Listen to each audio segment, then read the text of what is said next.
πριν το τέλος.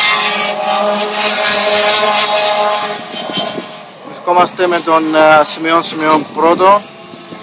Κωνσταντίνος με μια μικρή απόσταση δεύτερο. Τρίτος ο Βλαδίμηρος. Γιωργής.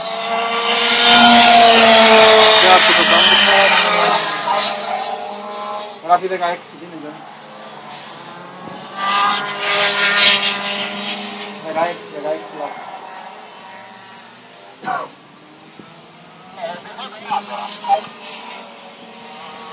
Ναι.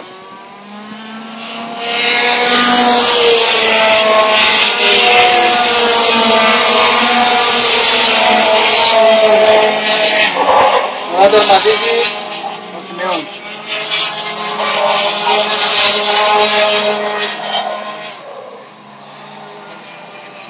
Δεύτερος ο Κωνσταντίνος Στοδουλίνης, τρίτος ο Βλαδίμιος ο Γιωργής, τέταρτος Μιχάλης Πάμπουκας, πέμπτος ο Γιώργος ο Παλουστής.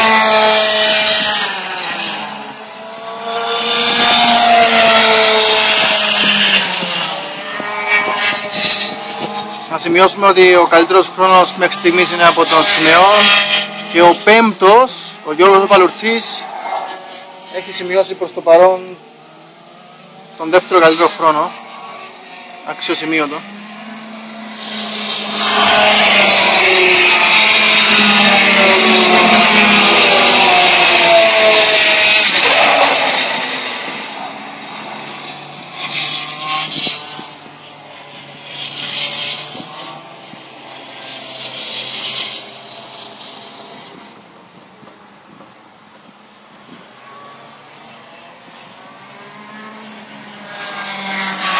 Έστως είναι ο Στέλιος Κυπριώτης και ο Κωνσταντίνος Θοδόρου.